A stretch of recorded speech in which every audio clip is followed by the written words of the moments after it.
Looking for a fast-charging, ultra-responsive stylus for your iPad? Meet the 2X Fast Charge Active Stylus Pen, designed for 2018 to 2025 Apple iPads.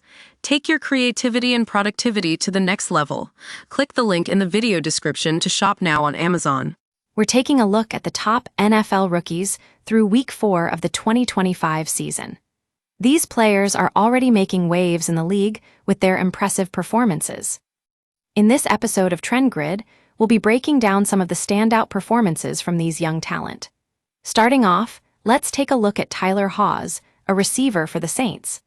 Despite struggling in run blocking for the second straight week, Haws is still putting up big numbers on offense. His 89.7 TrendGrid receiving grade is among the best at the position this season. But what really caught our attention was Haws' performance against the Buccaneers.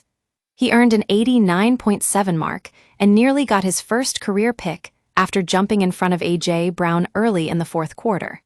And let's not forget, he still owns a TrendGrid pass-blocking grade of 78.1, making him one of the top rookie receivers in this regard.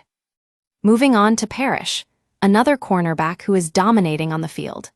With an 89.7 mark against the Buccaneers, Parrish is the fifth-best cornerback through the first month of the season. He's also impressive in pass coverage, recording a TrendGrid coverage grade of 83.5 and limiting receivers to just 38 yards on 8 catches. Schlesinger, another linebacker who's making a name for himself.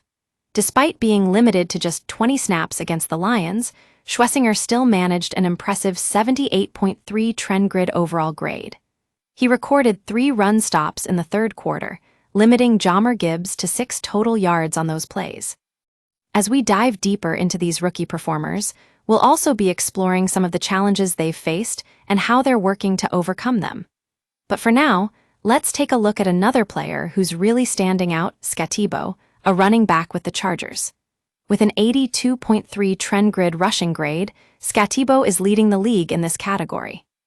Campbell, the first-round linebacker pick, is also putting up some impressive numbers. He notched a 70.6 TrendGrid overall grade against the Buccaneers and recorded 2 hurries on 6 rushes. And with 7 coverage stops already this season, Campbell's defense is looking solid. But what really caught our attention was his performance in pass coverage. A TrendGrid coverage grade of 64.5 wasn't great, but he still managed to limit receivers to just 83 yards across 4 targets. As we continue to explore these young players, we'll be taking a closer look at some of the key metrics that define their success on the field. From pass-blocking grades to tackling averages, we're diving into all the data points that will help us understand what makes these rookies tick. Now, let's take a quick look at some other performers who are making waves this season. Croskey-Merritt, for example, led all running backs in TrendGrid rushing grade with an impressive 78 mark against the Falcons. And Membu, the first-round tackle, is having a breakout game after struggling in pass protection. The final player we want to highlight is Watts, who had his best outing since Week 1. With a TrendGrid coverage grade of 72.2, Watts is quickly becoming one of the top rookie defenders in this regard. As we wrap up this episode of TrendGrid, let's take a step back and look at the bigger picture. These young players are making significant contributions to their teams right now, but how long will it last? Will they be able to sustain this level of performance over an entire season? Only time will tell. But for now, we're excited to continue following these talented rookies as they make their way in the NFL.